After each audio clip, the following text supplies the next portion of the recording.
There's one transfer that almost everyone is making this week and I think it might be a trap. After Gameweek 23, I'm up to around 36k overall. So this week isn't about chasing, it's about not giving that rank back while still taking smart risks. Last game week I scored 61 points using bench boost. Nothing crazy, but it was enough to move me up from around 85k to 36k, which puts me in a solid position going into game week 24. Now let's talk about this week, because this is where most managers are all doing the same thing. A lot of people are bringing in Chalobah because Chelsea have a really good fixture run. On paper it makes total sense. He's cheap, nailed and with defensive contributions.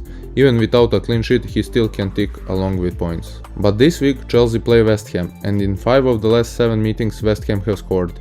That doesn't mean Chalobah is a bad pick, it just means the clean sheet isn't as safe as people are assuming. And that's where I'm going against the crowd.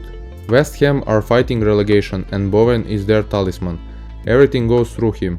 After his performance last game week, I don't want to bet against him just to chase a popular defensive transfer. So even though I still have one free transfer, I'm not bringing in Chalobah this week. I'm keeping Tarkowski for one more game week and reassessing next week. Yes, Chalobah might rise in price, I could lose value, but I'd rather lose value than lose points. Now the other big decision this week is captaincy, and it's not straightforward. Saka is tempting, he's not in great form recently and he has rotated, but after the loss against United I expect Arsenal to rely on him more again, and I think his minutes increase this week. Haaland, on the other hand, I'm not forcing it.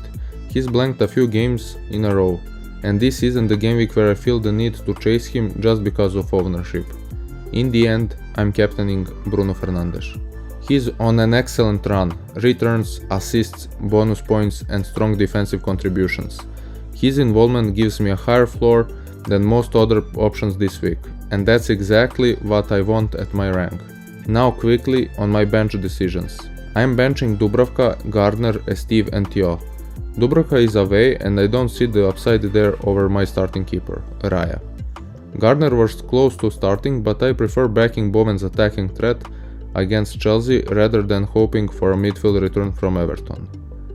Steve and Theo are both away as well, and while Burnley defenders worked for me earlier in the season against Sunderland, this fixture doesn't feel like the right spot to gamble again. So this is the team I'm locking in for game week 24. We'll see next week whether avoiding the template and backing Bruno pays off or punishes me.